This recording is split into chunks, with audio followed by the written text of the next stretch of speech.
I'm Tabby, and I'm a psychology student that is obsessed with empowering you to live a life you love. This is Mental Health Monday, where we take care of our souls to reach our full potential physically and mentally. Today, we're going to be diving into the amazing world of neurotransmitters. Now wait, it's not as boring as you think.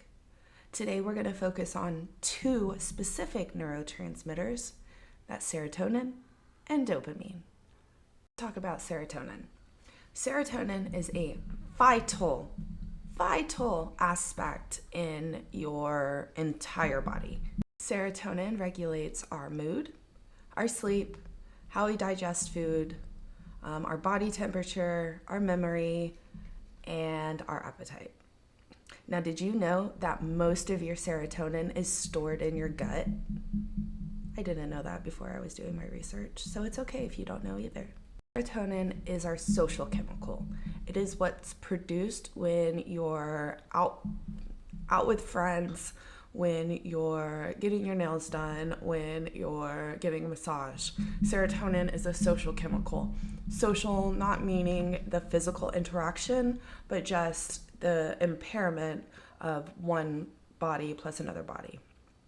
So when you get a massage, you may not be talking, but there are two bodies. So serotonin is released when you are socializing in a broad aspect. Circle back to serotonin living in your gut. Something really cool that I found out while doing my research is serotonin stimulates the small intestine, which performs contractions that move food through the GI tract. Basically, what that means is whenever you are producing enough serotonin, literally your GI tract works with you. The opposite of that is slow, painful movement in your intestines, which can lead to other GI challenges. Eat something that you're allergic to, or when you eat something that contains a bacteria, maybe it's not fully cooked, or maybe there's just something laying on it. When something like this happens, more serotonin is dispersed through your body, which causes faster contractions of the small intestine, leading to diarrhea or vomiting. A popular symptom of lack of serotonin is simply forgetting to eat. Now, I don't mean forgetting to eat because you're so busy, or forgetting to eat because you're just not hungry and nothing sounds good. I mean literally forgetting to eat regardless of how busy you are, regardless of your stress level, regardless of anything. You just forget to eat. This is a sign of low serotonin. Studies show that low glucose causes anxiety, it causes physical exhaustion, and mood swings. Lack of serotonin is thought to play a role in depression, anxiety, mania, and other mental health challenges. You put these things together, and then you end up with the worst spot of depression that you could probably think of. All because you didn't eat, because you forgot to eat, so your glucose is low, so you're not releasing serotonin. Now, if you need a serotonin boost, there's plenty that you can do that only take a minute or so of your time. Now, I'm big on getting in nature. I like going for walks. I like being in the sunlight. I like saying good morning to a total stranger, even if we're not going to have a conversation. Is that good morning, and look, we're both out here at the same time doing something that we said we were going to do. Whether we said we were going to do it to ourselves, whether we said it to our team, whether we said it to our spouse, we're doing something that we said we were going to do. And that's all conveyed in a good morning. So you should say good morning to a stranger, but we'll get to that another day. But if you're not a nature kind of person, there are foods you can eat, and everybody needs to eat, especially if you forgot. So things like canned tuna, things like nuts, pineapples, tofu, cheese, oats, goat milk, all of these things contain, I can't pronounce the word. It's tryptophan. And these foods help produce serotonin naturally. So you don't need to take a supplement or be stuck in your depression. Like, just eat some freaking food. Next. Everybody knows dopamine as your pleasure hormone. Dopamine is your self-care chemical. This is stuff that you do by yourself. Now, serotonin is with another body. That's you and a massage therapist. That's you and a nail tech. That's you and the coffee barista. Self-care is completely by yourself. That's you and a book. That's you and a podcast. That's you and a walk with nature, listening to a podcast, listening to an audible.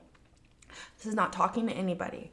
This is not planning your very active week. Self-care is doing something for yourself that you enjoy. Well, maybe not enjoy. Exercise, you enjoy it once you get out there, if you have the right mindset. We'll get to that one too. Thing with dopamine, it is completely temporary.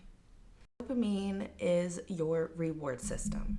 Whenever you have a burst of dopamine, you feel excited and exhilarated and you want to do it again, right? So whenever you were a child and you got on a really scary roller coaster, you suddenly had all this adrenaline.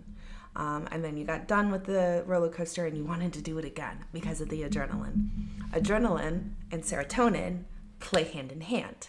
Whenever you eat something that you're allergic to, you produce extra serotonin or adrenaline. So they play hand in hand with each other. Dopamine is addictive, but dopamine is also what keeps us motivated and moving through the day. When you wake up and the first thing you take care of is your bed, that's a dopamine burst. If you read a book or you listen to an audible on your way into work, that's another one. So dopamine is addictive. It's not a bad addiction. Dopamine is a double-edged sword. It plays a part in the GI tract, but it also plays a part in your insulin, which comes from your pancreas. Lack of dopamine causes or can cause peptic ulcers or just ulcers. Let's put it all together. Serotonin and dopamine are only 2 out of 16 neurotransmitters in the body. The pineal gland regulates your sleep-wake cycle. When your pineal gland communicates with your eyes, it responds to the light and the dark outside. The pineal gland is what is responsible for releasing your melatonin. Research shows that dopamine lowers your adrenal production. Let me say that again. Dopamine, or your self-care chemical, reduces the production of adrenaline. So when you are wound up, when you're feeling manic or overly excited, self-care, dopamine, is the way to bring it down. In 2022, there was a study conducted on mice, and that revealed that dopamine can trigger rapid eye movement sleep, or REM sleep. Now, this is similar to what occurs in people with narcolepsy.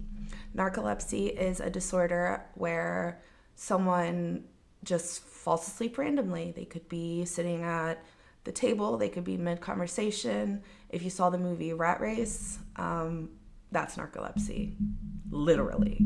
Serotonin produces or regulates both awake and sleep patterns. You have to have serotonin to be able to produce melatonin. But did you know too much serotonin will deplete your melatonin? Example is a girls' night out, right? So it's 2 a.m., you're leaving the club, you're going your separate parts from your girls. Or guys, right? You're leaving the club and you're going your separate ways. But you're wound up. You are so wound up. There's no way you could go to sleep just like that, right? That's because you have too much serotonin running through your body. You have adrenaline keeping you awake. You need dopamine to counteract that. So whenever you're leaving the club, I know that the last thing you want to do is listen to a podcast or listen to an audible or read a book, right? Especially if you're trashed. But that's literally what you have to do to counteract your increase of serotonin. That's today's episode on serotonin and dopamine. I hope that you realized maybe late night partying every weekend is your best move, or maybe you realize that you need to get out in nature more.